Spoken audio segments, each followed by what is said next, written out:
एक कहानी, एक किरण। भूल। राजा भोज का दरबार बड़े-बड़े ज्ञानी, विद्वान और सुशिक्षित दरबारियों से सुशोभित था। कभी-कभी राजा भोज उनकी परीक्षा भी लिया करता था, ताकि ज्ञान और शिक्षा का प्रसार और वृद्धि होती रहे। एक दिन राजा भोज अपना तोता दरबार में लेकर आया। कोई दरबारी राय जाहिर करता तो फौरन तोता बोल पड़ता, बस एक ही भूल है। कोई दरबारी परामर्श देता तो तोता बोल पड़ता, बस एक ही भूल है। कोई दरबारी राजकाज के विषय में आदेश के लिए प्रार्थना करता तो तोता झट बोल पड़ता, बस एक ही भूल है। राजा ने अपने महापंडित को बुलाया और पूछा, ये तोता कौन सी भूल की बात कर रहा है? महापंडित वैसे तो बहुत प्रकांड थे, लेकिन अब तोते की बात कौन जाने। राजा ने कहा, ठीक उत्तर मिलने पर हीरे जवाहरात और सम्मान, और गलत उत्तर देने पर फांसी। जल्दी से इसका उत्तर ढूंढ के लाओ। पंडित जी बड़ी दुविधा में फंसे। तोते से राज तो उगलवा नहीं सकते थे। उसकी तो बस एक ही रट थी, बस एक ही भूल है। तर्क वितर्क निरर्थक था। शास्त्रों में ऐसी समस्या का कोई वर्णन था ही नहीं। अनेकों के पास पंडित जी गए, पर तोते की पहेली का उत्तर किसी के पास न था और न मिला। जैसे जैसे दिन ढलता गया, पंडित जी को मृत्यु का साया अपनी ओर बढ़ता नजर आने लगा। उदास मन, थके हारे राजमहल की ओर लौट रहे थे, तो उन्हें निम्न जाति का एक चरवाहा अपने गले सड़े बीमार कुत्ते और सूअर को लेकर आता दिखाई दिया। चरवाहे ने पंडित जी की ओर देखा। हमेशा तो पंडित जी को देखकर कई कदम दूर रहने का आदेश देते थे, पर आज जैसे वह सब भूलकर मुंह लटकाए ऐसे चले आ रहे थे, जैसे जीवन के कुछ अंतिम कदम ले रहे हो।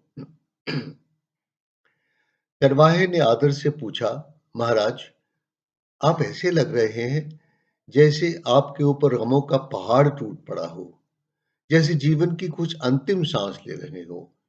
पंडित जी ने कहा, बात ही कुछ ऐसी है। एक तोते की फजूल रट, बस एक ही भूल है का उत्तर न दे सकने के कारण आज शाम मेरी गर्दन धड़ से अलग हो जाएगी। इसीलिए मैं गहरी चिंता में हूं। चरवाहे ने कहा, महाराज, बस एक ही भूल है का उत्तर मेरे पास है। मैं आपको प्राण दान दिलवा सकता हूं। पंडित जी ने एकदम उस निम्न जाति के चरवाहे के पैर छुए और विनय करने लगे, तुम इसी समय मेरे साथ राजा भोज के दरबार में चलो।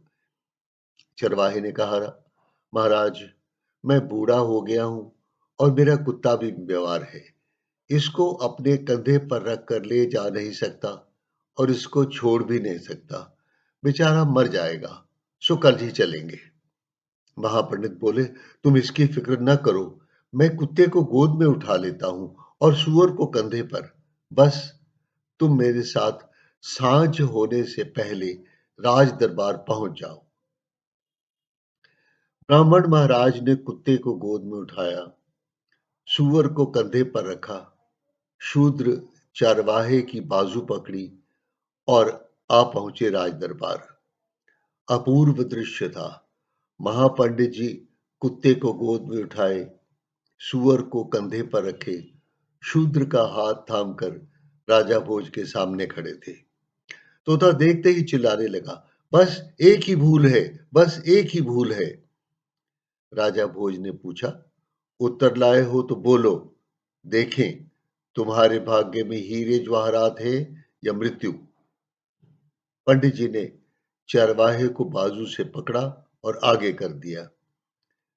चरवाहा हंसा। उसने कहा, महाराज, भूल तो आपके सामने खड़ी है। राजा ने कहा, मैं समझा नहीं। चरवाहे ने कहा, महाराज, जैसे ही मैंने पंडित जी से कहा कि बस एक ही भूल है, का उत्तर मेरे पास है, तो मृत्यु भय की जगह उन्हें हीरे जवाहरात के सपनों ने आ घेरा। उन्होंने मेरे चरण स्पर्श किए, गले से गलाया, मेरा हाथ पकड़ा, कुत्ते को गोद में उठाया, सूअर को कंधे पर बिठाया और दौड़े आपकी ओर। और हालांकि उम्र भर उसने शास्त्रों से पढ़कर सिखाया है कि कुत्ते और शूद्र को पंडित छुए तो 7 स्नान करे और गंगा नहाए, तब कहीं पवित्र होगा। ये मेरा महापंडित हाथ पकड़े हुए कुत्ते को गोद में लिए खड़ा है। लोभ जो ना करवाए सो ही थोड़ा है। बस जीवन की सबसे बड़ी एक ही भूल है, लोभ। भय लोभ का दूसरा हिस्सा है। दोनों एक ही सिक्के के दो पहलू हैं। इसलिए जो भय से धार्मिक हैं, अनुशासित हैं, आपका आदर करते हैं या पाप से डरते हैं, वे इन किसी के प्रति भी सच्चे दिल से समर्पित नहीं हैं। जो लोग लोभ से धार्मिक हैं, लोभ से आदर का नाटक करते हैं, वे विक्रय की वस्तु हैं। उन पर विचार क्या करना। तोता देखता है, तोता विश्लेषण करता है और जब भय और लोभ के लक्षण पाता है तो रट लगाता है, बस एक ही भूल है। धार्मिक और अनुशासित वही है जो सत्य को देखने के लिए लोभ और भय से मुक्त है। जब भय और लोभ की जगह निस्वार्थ प्रेम और श्रद्धा देखेगा तो तोता उस समय चुप रहेगा।